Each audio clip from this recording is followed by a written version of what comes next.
Alright, तो ये कहानी 1887 की है, जहाँ पर हम एक डॉक्टर को देखते हैं जो कि ड्रैकुला की हेल्प से एक मरी हुई लाश को जिंदा करता है। यानी कि इसको जिंदा करने में डॉक्टर की साइंस और ड्रैकुला की मैजिकल पावर्स हैं। ये जिंदा होने वाला आदमी बिल्कुल एक मॉन्स्टर है। दूसरी तरफ उस लोकल गांव के लोगों को पता चलता है कि डॉक्टर कुछ ऐसा कर रहा है, इसलिए वो सब लोग उस डॉक्टर और उस मॉन्स्टर को मारने के लिए उस किले की तरफ जा रहे होते हैं। अंदर की तरफ डॉक्टर बहुत खुश होता है कि उसने बहुत अच्छी चीज इन्वेंट की है, लेकिन ड्रैकुला बताता है कि वो उसे अपने मकसद के लिए इस्तेमाल करेगा, यानी कि अपने ऑब्जेक्टिव्स के लिए इस्तेमाल करेगा, जो कि बहुत खतरनाक होने वाले हैं। इस चीज को देखते हुए डॉक्टर ड्रैकुला को रोकने की कोशिश करता है, लेकिन ड्रैकुला रुकने वाला नहीं था और वो उस डॉक्टर को मार देता है। और उसी वक्त वो मॉन्स्टर भी उठ जाता है और अपने बनाने वाले डॉक्टर को उठाकर उस किले से बाहर भागने लगता है। और बाहर भागते भागते वो मॉन्स्टर डॉक्टर को लेकर एक विंडमिल के अंदर चला जाता है। हम यहाँ पे डॉक्टर के असिस्टेंट को भी देखते हैं, जो कि बेसिकली ड्रैकुला से मिला होता है। वो तमाम लोगों को बताता है कि वो मॉन्स्टर डॉक्टर को लेकर उस विंडमिल में गया है, तुम लोग उधर जाओ। और वो सब लोग उस विंडमिल की तरफ बढ़ने लग जाते हैं। ये सब गांव के लोग उस विंडमिल को आग लगा देते हैं, जिसकी वजह से वो मॉन्स्टर और डॉक्टर वहीं पर मर जाते हैं। और इतनी ही देर में ड्रैकुला अपने उड़ने वाली फॉर्म में आ जाता है, यानी कि ड्रैकुला उड़ भी सकता है। और इसी के साथ इसकी 3 वाइफ होती हैं, वो उसी जगह पर आ जाती हैं जहाँ पर वो मॉन्स्टर मरा होता है। ड्रैकुला बहुत उदास होता है, बहुत नाराज होता है, बहुत सैड होता है, और उसकी वाइफ्स रो रही होती हैं, क्योंकि ड्रैकुला उस मॉन्स्टर को बचा नहीं पाता। और ड्रैकुला उस मॉन्स्टर को क्यों बचाना चाहता था, इस चीज का मकसद कुछ ही देर में हमें क्लियर होने लगेगा। अब कहानी एकदम से 1 साल बाद की दिखाई जाए। यहाँ पर हम अपने मेन कैरेक्टर वैन हेल्सिंग को देखते हैं, जो कि एक मॉन्स्टर स्लेयर है, यानी कि मॉन्स्टर्स को पकड़ता है और उन्हें मारता है। और यहाँ पर वैन हेल्सिंग एक मॉन्स्टर को पकड़ने के लिए आया होता है, लेकिन वो मॉन्स्टर उस पर अटैक करता है और वैन हेल्सिंग भी उससे लड़ता है। खैर, लड़ाई के आखिर में वो मॉन्स्टर बिल्डिंग से गिर के नीचे मारा जाता है, और उसको मारने के बाद ये अपने मुल्क के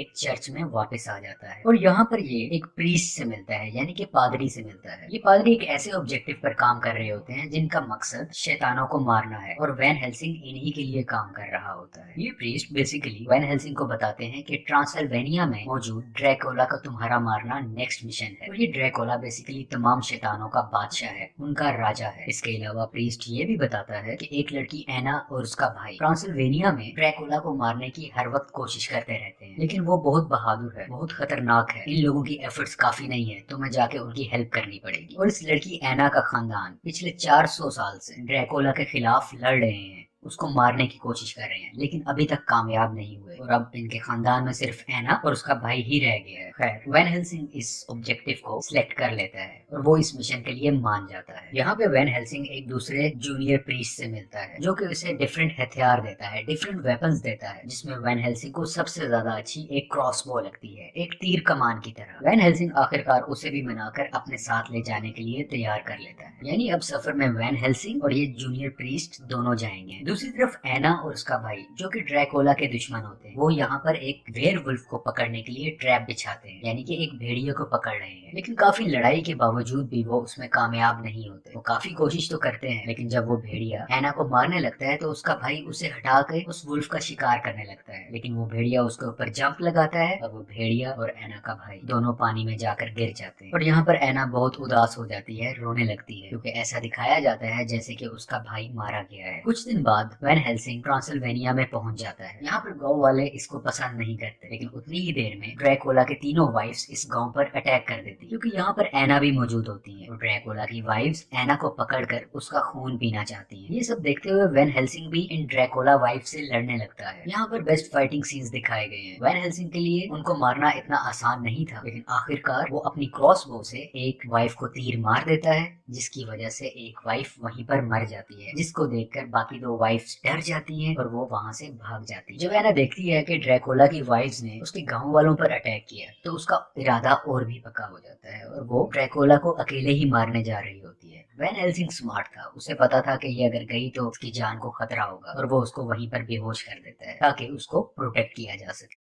ऐना जब बेहोशी से जागती है तो वहां पर वो एक भेड़िए को देखती है, जो उस पर अटैक कर देता है। और यहीं पर हमें रिवील होता है कि वो भेड़िया और कोई नहीं, उसी का भाई था। क्योंकि स्टोरी में जब हम थोड़ा सा पीछे जाते हैं तो वो भेड़िया जो उसके भाई पर जिसने अटैक किया था, वो इसको पहाड़ से नीचे गिरते हुए काट लेता है। अब क्योंकि वो एक वेयरवुल्फ था, और वेयरवुल्फ की निशानी ये होती है, वो जिसको काटता है वो इंसान भी वेयरवुल्फ बन जाता है, यानी कि आधा इंसान और आधा भेड़िया। अब ऐना का भाई आधा इंसान और आधा भेड़िया बन चुका है, और वो ऐना को बताता है कि वो ड्रैकुला ड्रैकोला की सीक्रेट्स के बारे में जानता है कि वो क्या करने वाला है और सिर्फ उसी के पास मेरा इलाज है जिसकी वजह से मैं ड्रैकोला के काबू में हूँ। इतनी देर में वैन हेल्सिंग वहाँ आ जाता है और उसे मारने की कोशिश करता है, लेकिन एना का भाई दोबारा से भेड़िया बन जाता है और वो वहाँ से भाग जाता है। ये दोनों एना के भाई का पीछा करते हुए एक ऐसी जगह पर पहुंचते हैं जहाँ पर ड्रैकोला का सीक्रेट रिवील हो जाता है। ये देखते हैं कि वहाँ पर बहुत ज्यादा एग्स हैं जिसकी मदद से ड्रैकोला अपने हजारों लाखों ऑफ स्प्रिंग्स पैदा करना चाहता है, यानी कि अपने बच्चे पैदा करना चाहता है ताकि उसकी आर्मी बढ़ सके, उसकी जनरेशन बढ़ सके। और इस मकसद के लिए उसे बहुत ज्यादा हाई एनर्जी चाहिए ताकि वो बच्चे पैदा हो सके। और एना के भाई को ड्रैकोला ने अपने काबू में किया हुआ है ताकि उसकी बॉडी की एनर्जी से वो अपने बच्चों को जिंदा कर सके। और वो कुछ बच्चों को जिंदा भी कर लेता है और ये बच्चे जिंदा होते ही गांव की तरफ जाते हैं ताकि लोगों का खून पी सके। दूसरी तरफ यहाँ पे फर्स्ट टाइम वैन हेल्सिंग और ड्रैकोला का आमना सामना होता है, लेकिन वैन हेल्सिंग मौका देख के एना को लेके वहाँ से भाग जाता है। ड्रैकोला ने बेसिकली एना के भाई को अपने एक्सपेरिमेंट के लिए इस्तेमाल किया होता है क्योंकि उसके अंदर भेड़िए यानी वेयरवुल्फ की भी ताकत है, लेकिन ये ताकत इतनी काफी नहीं होती कि ड्रैकोला के लाखों बच्चों को वो पैदा कर सके। तो ड्रैकोला का एक्सपेरिमेंट फेल हो जाता है, बल्कि जो थोड़े बहुत बच्चे उसके निकले भी हुए थे वो भी वहीं पर मर जाते हैं और एक बार फिर से ड्रैकोला को हार का मुंह देखना पड़ता है। वैन हेल्सिंग और एना भागते हुए एक विंडमिल की तरफ आ जाते हैं। ये वही विंडमिल थी जो शुरू में दिखाई गई थी जहाँ पर मॉन्स्टर और वो डॉक्टर मरे थे। अब जब ये दोनों अंदर आते हैं तो देखते हैं कि वो मॉन्स्टर अभी भी जिंदा है। वो मॉन्स्टर उन्हें कहता है कि मुझे मार दो, क्योंकि अगर मुझे छोड़ा गया और मैं ड्रैकोला के हाथ लग गया तो वो मेरे जरिए अपने बच्चे जिंदा कर लेगा और सिर्फ एक मैं ही ऐसा सोर्स हूँ जिसकी वजह से वो अपने बच्चों को जिंदा कर सकता है, क्योंकि मेरे अंदर इतनी पावर और एनर्जी है कि ड्रैकोला मेरे अलावा किसी भी और तरीके से अपने बच्चों को जिंदा नहीं कर सकता, तो मुझे मार दो। लेकिन वैन हेल्सिंग उसे नहीं मारता क्योंकि वो ऑब्जर्व करता है कि ये एक अच्छा मॉन्स्टर है, ये किसी को नुकसान नहीं पहुंचाना चाहता और ये अभी भी सैड है क्योंकि इसके फादर को यानी कि उस साइंटिस्ट को मार दिया गया था और ये मॉन्स्टर उसे अभी भी मिस करता है। इनकी ये सब बातें वो वेयरवुल्फ भी सुन रहा होता है, यानी कि एना का भाई, क्योंकि वो ड्रैकोला के लिए काम कर रहा है तो वो ये सारी बातें जाकर ड्रैकोला को बता देता है कि वो मॉन्स्टर अभी भी जिंदा है, तुम उस मॉन्स्टर की हेल्प से अपने बच्चों को जिंदा कर सकते हो, लेकिन मुझे ठीक करने का क्योर तुम्हें देना होगा ताकि मैं फिर से इंसान बन सकूं। दूसरी तरफ एना उस मॉन्स्टर को मारना चाह रही होती है, लेकिन वैन हेल्सिंग उसको रोक देता है। वो कहता है कि मैं इसे अपने मुल्क लेके जाऊंगा जहाँ पर ये सेफ रहेगा और ड्रैकोला इसको अपने एक्सपेरिमेंट के लिए कभी भी इस्तेमाल नहीं कर पाएगा। और ये सब लोग उस मॉन्स्टर को एक कैरेज में बिठाकर चलने लगते हैं। रास्ते में जाते हुए ड्रैकोला की दो वाइफ्स इन सब पर अटैक कर देते हैं। ये बहुत लड़ते हैं, लेकिन इन्हें पहले से मालूम था कि हम पे रास्ते पर अटैक हो सकता है, इसलिए इन्होंने एक ट्रैप भी बिछाया होता है और इसी ट्रैप में आकर ड्रैकोला की एक दूसरी वाइफ भी मारी जाती है। और इसी वक्त एना का भाई यानी वो वेयरवुल्फ भी इन पर अटैक कर देता है। वैन हेल्सिंग लड़ाई के बाद उसको मार तो देता है, लेकिन मरते मरते वो भेड़िया वैन हेल्सिंग को भी काट देता है, यानी कि बहुत जल्द वैन हेल्सिंग भी अब एक भेड़िया बन जाएगा।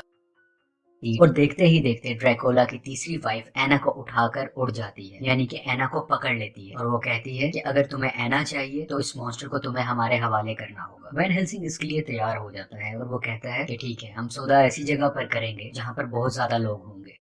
अब ये एक फेस्टिवल में पहुंच जाते हैं जहां पर इनकी डील होनी थी और यहाँ आने से पहले वैन हेल्सिंग उस मॉन्स्टर को कहीं छुपा कर आता है ताकि वो सेफ रहे। इस फेस्टिवल के अंदर वैन हेल्सिंग काफी मुश्किल के बाद एना को यहाँ से बचाकर भगा के ले जाने ही वाला होता है कि ड्रैकोला का असिस्टेंट मॉन्स्टर को पकड़कर उधर ले आता है। हालांकि वैन हेल्सिंग ने तो उसको छुपा दिया था, लेकिन किसी तरह वो लोग उसको ढूंढ लेते हैं और वो उसको पकड़कर ले आते हैं। उस मॉन्स्टर को बोट पर बिठाकर लेके जा रहे होते हैं। वैन हेल्सिंग उनका पीछा करता है, लेकिन वो नाकामयाब रहता है, यानी कि उसको सक्सेस नहीं मिलती। और यहाँ पर वैन हेल्सिंग पर भेड़िया हावी होने लगता है, उसके आसार नजर आने लगते हैं, उसके सिम्टम्स नजर आने लगते हैं, लेकिन वो अभी मुकम्मल तौर पर भेड़िया नहीं बना होता, क्योंकि वेयरवुल्फ बनने के लिए यानी भेड़िया बनने के लिए चांद का होना जरूरी है, चांदनी रात का। और अभी चांद उतना नहीं निकला होता, लेकिन 2 ही दिन में फुल मून है, यानी कि 14वीं का चांद, और वो मुकम्मल तौर पर भेड़िया उस दिन बन जाएगा। इसके बाद ये सब लोग एना के महल में आ जाते हैं जहाँ पर वो एक दीवार को देखते हैं। एना इन सबको बताती है कि हमारे एंसेस्टर्स इस दीवार को बार बार देखा करते थे, शायद ड्रैकोला तक पहुंचने का ये कोई सीक्रेट या खुफिया रास्ता है। वैन हेल्सिंग उस दीवार को देख रहा होता है और नीचे देखता है कि एक उसका कवर फटा हुआ है। उसको देखकर उसे ख्याल आता है कि जब मैं अपने मुल्क से निकल रहा था तब सीनियर प्रीस्ट ने उसे एक कागज का टुकड़ा दिया था। उस कागज के टुकड़े को उस दरवाजे पर लगाता है तो वो दरवाजा खुल जाता है और वो सीधा ड्रैकुला के महल में एंटर हो जाते हैं। यहाँ पर वो ड्रैकुला के असिस्टेंट को पकड़ लेते हैं और मॉन्स्टर को बचाने की कोशिश करते हैं, लेकिन वो नाकाम रहते हैं। मॉन्स्टर यहाँ पर जाते जाते बताता है कि वैन हेल्सिंग, तुम्हारे भेड़िए बनने का इलाज सिर्फ ड्रैकुला के पास है। उसके पास एक ऐसा वैनम है जो तुमने हासिल कर लिया और खुद को लगा लिया तो तुम इंसान बन जाओगे और तुम कभी भेड़िया नहीं बनोगे। और वो वैनम यानी कि वो इलाज ड्रैकुला ने इसलिए अपने पास रखा हुआ है क्योंकि उसको सिर्फ एक भेड़िया ही मार सकता है। इसीलिए ड्रैकुला ने वो इलाज संभाल कर रखा हुआ है ताकि कोई भेड़िया उस पर अटैक करने आए तो वो उसको इंजेक्शन लगाकर दोबारा से इंसान बना दे। इसलिए सेफ साइड के लिए ड्रैकुला ने वो इलाज अपने पास रखा हुआ है। इसके बाद वैन हेल्सिंग जाता है मॉन्स्टर को ढूंढने के लिए, जबकि एना और वो जूनियर प्रीस्ट उस इंजेक्शन को ढूंढने जाते हैं जिसमें वैन हेल्सिंग का इलाज है। उन्हें वो इंजेक्शन तो मिल जाता है, लेकिन ड्रैकुला का असिस्टेंट उन्हें वहां पर बंद करके भाग जाता है। यहाँ पर ड्रैकुला की तीसरी वाइफ भी आ जाती है जो इन पर अटैक करती है, लेकिन एना और वो जूनियर प्रीस्ट इसका मुकाबला करते हुए वहां से भाग जाते हैं। लेकिन ड्रैकुला की वाइफ इतनी आसानी से इनका पीछा नहीं छोड़ती और इन सबके दरमियान लड़ाई जारी रहती है। जबकि दूसरी तरफ मॉन्स्टर पर एक्सपेरिमेंट हो रहा होता है ताकि ड्रैकुला के बच्चों को जगाया जा सके, दोबारा से जिंदा किया जा सके। यहाँ पर वैन हेल्सिंग मॉन्स्टर को छुड़ाने ही वाला होता है कि ड्रैकुला की नजर उस पर पड़ जाती है और वो वैन हेल्सिंग को नीचे गिरा देता है।